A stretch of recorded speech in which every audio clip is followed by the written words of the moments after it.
नमस्कार दोस्तों, मैं ML Maurya best education classes number 1 से आपका स्वागत करता हूं।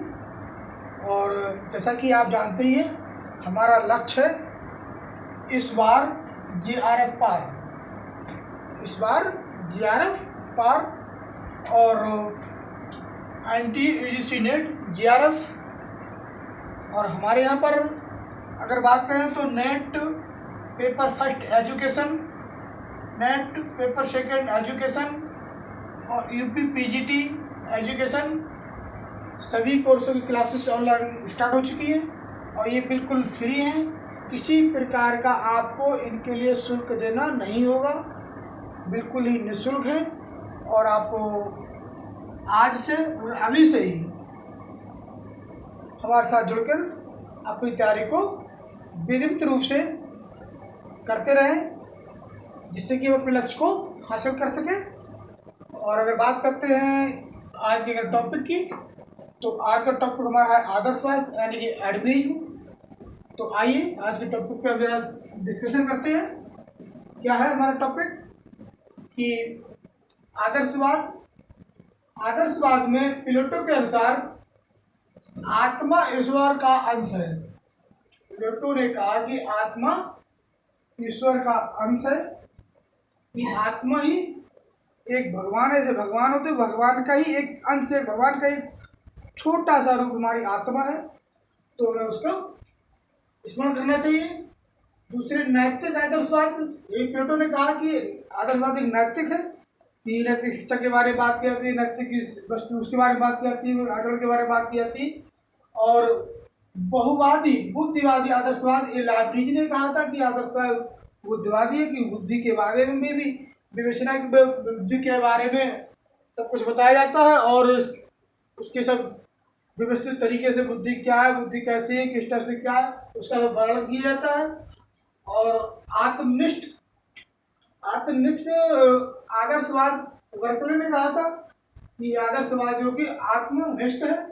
प्लेटो के अनुसार अगर बात करते हैं तो प्लेटो ने कहा था कि जीवन का अंतिम उद्देश्य आत्मभूति है। प्लेटो ने ये कहा था कि अगर हम उद्देश्य की बात करते हैं तो उद्देश्य जो है वो आत्मभूति में सत्यम शिवम सुंदरम।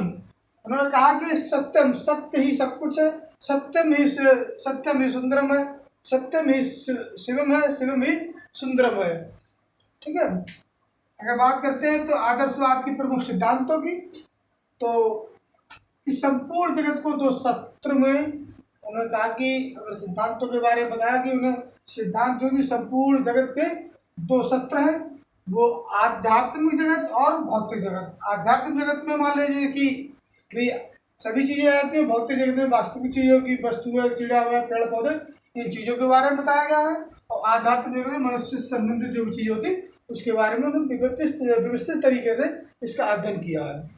अगर हम बात करते हैं, अगला हमारा सिद्धांत है वस्तु की अपेक्षा विचारों पर मच।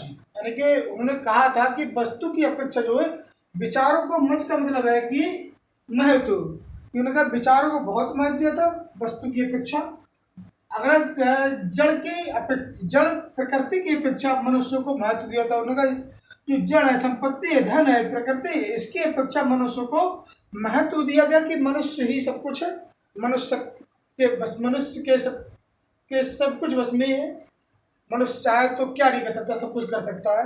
और अगला उन्होंने कहा कि आध्यात्मिक सत्यों तथा मूल्यों में विश्वास। उन्होंने कहा कि आध्यात्मिक जो वास्तविक चीजें हैं, जो आध्यात्मिक वस्तु है, तो वो सत्य है और उनका मूल्य में उन्होंने विश्वास भी किया था। ठीक है। अगर हम बात करते हैं अगला विभिन्नता में एकता। उन्होंने कहा विभिन्नता में कि हमारे यहाँ पर कल्चरलाइजेशन है, भौतिकवाद है और ये जातिवादी है, और विभिन्नताएं बहुत प्रकार की हैं, चाहे संस्कृति से मतलब हो, चाहे जाति से मतलब हो, चाहे समुदाय से मतलब हो, लेकिन फिर भी हमारा अगर देखा जाए तो हमें एकता है, विभिन्नता के होते हुए भी एकता है। अगर बात करें ज्ञान के रूप के, तो प्लेटो ने ज्ञान के रूप को 3 भागों बांटा था। तीन रूप बताए थे। उन्होंने कहा था कि इंद्रिय की आत्मा, यानी कि इंद्रिय के जन होता है, इंद्रियों के अंदर से जो भी हमारे ज्ञान प्राप्त होता है तो वो हमारे इंद्रियों के द्वारा होता है, उसे हम इंद्रियजन कहते हैं। और सम्मति जन, सम्मति में जैसे सम्मति जन का मतलब होता है कि यहाँ 4-5 लोग बैठते हैं, सभी प्रकार के बैठ के बातें होते करते हैं, तो सबकी सम्मति से जो भी क्या कहते हैं ज्ञान की प्राप्ति होती है सब सम्मति जन कहते हैं। और आते हैं अगला चिंतन जन।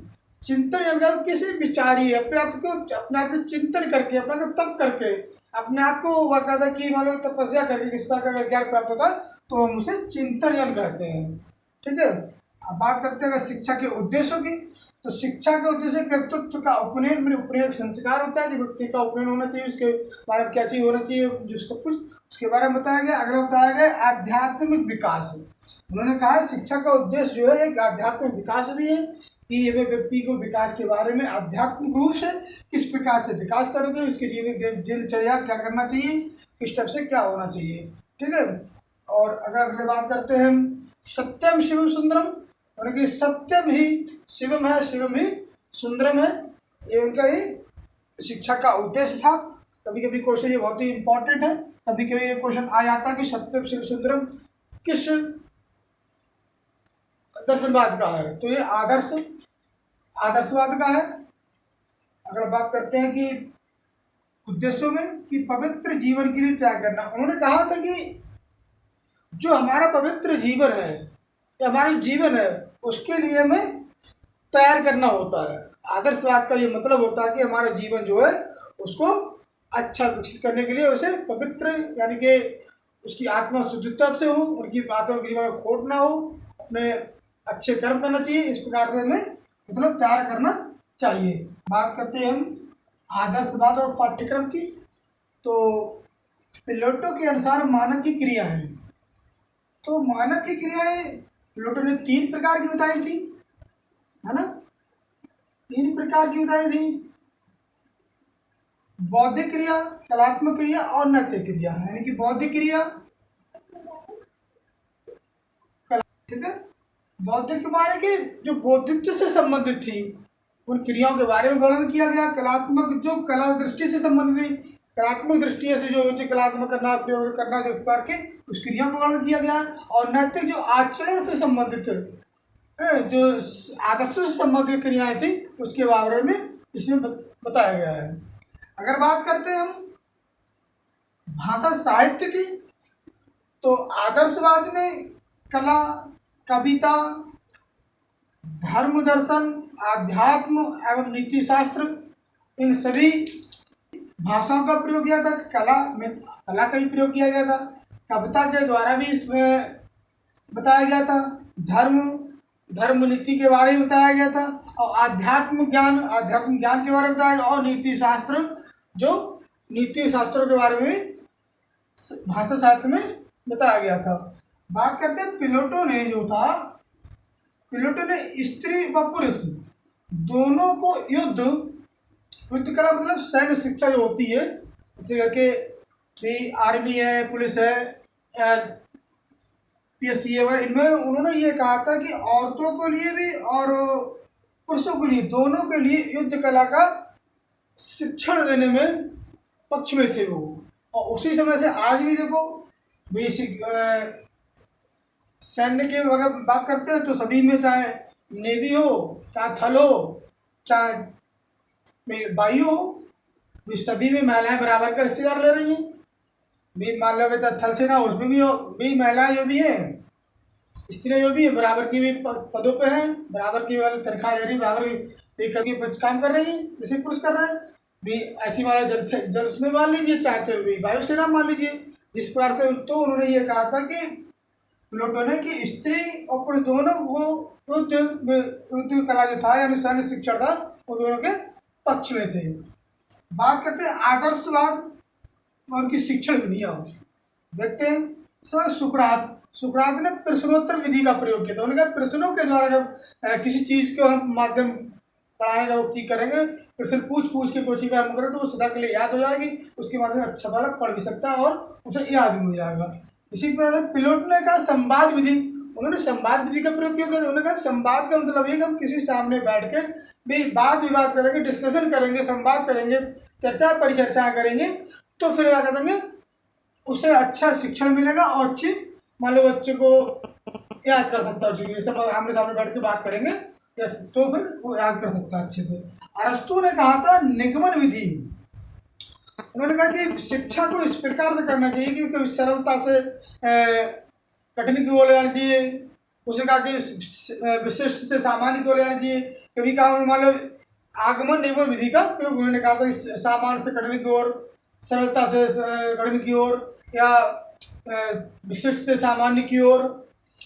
तो इस प्रकार का उन्होंने निगमन विधि का प्रयोग किया था अरस्तु ने। अब बात करते हैं हीगल की। हीगल ने तर्क विधि का प्रयोग किया था। उन्होंने कहा था कि अगर हम किसी भी अध्ययन को तर्क के द्वारा अगर अध्ययन करते हैं तो ज़्यादा अच्छा होता है, हम उसे अच्छे से याद भी कर लेते हैं। तर्क वितर्क जो करते हैं तो वो कभी भी हम उसे भूलते भी नहीं है और वो अच्छी विधि मानते थे। तो उन्होंने अपने तर्क विधि का प्रयोग किया था हीगल ने कि हम किसी की बात करेंगे तर्क वितर्क करें, हम बैठ बात करें उसका तर्क हम दें, वो बात करके तो नहीं ऐसा होना चाहिए, उन्होंने नहीं ऐसा नहीं ऐसा होना चाहिए। उन्हें नहीं क्या वो कहते हैं कि नहीं शिक्षण विधि अच्छी है, नहीं तो शिक्षण विधि अच्छी है, उन्हें तर्क विधि अच्छी है, वो कहता है नहीं खेल विधि अच्छी है, वो कहता है ये। उसकी उन्होंने प्रक्रिया ही बताई थी कि फिर किसकी विधि क्या अच्छी। तो उन्होंने अपने विधि में उन्होंने कहा कि शिक्षण तो तर्क विधि में बहुत ही उन्हें अच्छी लगी, उन्होंने तर्क विधि को अपने शिक्षण में प्रयोग किया था। अगले बात कहते हैं फ्रोवेल। फ्रोवेल ने खेल विधि तो अपना तो उन्होंने कहा खेल खेल में अगर हम पढ़ाएंगे तो बच्चों को वो चीज़ याद भी हो जाएगी और बच्चा उसे अच्छे तरीके से खेल के माध्यम से पढ़ने में भी सक्षम होगा। वो समझेगा कि हम खेल रहे हैं, पढ़ा रहे उसके खेल के द्वारा वो पढ़ भी लेगा।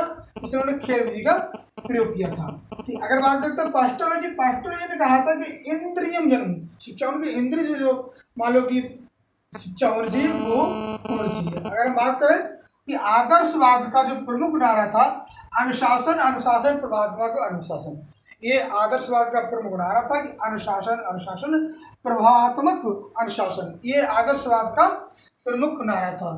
तो आज की वीडियो हमारी यहीं पर समाप्त होती है और एक बार हम आपको दोबारा से रिवाइज करा देते हैं कि हमारा लक्ष्य है JRF, इस बार JRF पार और net education first paper, net second paper education और UP PGT एजुकेशन, ये सभी कोर्स बिल्कुल निःशुल्क हैं। इन्हें किसी प्रकार का आपको शुल्क नहीं देना होगा। तो मैं आपसे रिक्वेस्ट करता हूँ, आपसे प्रार्थना करता हूँ कि आप हमारे साथ मिलकर इस अवसर का फायदा उठाएं और अपनी तैयारी को आगे को अच्छे से करते रहें, जिससे कि हमारा ये लक्ष्य है हमारा और आपके सहयोग से ये पूरा हो सके। तो मैं आशा करता हूँ कि आज का वीडियो आपके पसंद में आया होगा। अगर आपको पसंद आया हो तो हमारे चैनल को सब्सक्राइब करें, लाइक करें, अपने दोस्तों को शेयर करें। Thank you.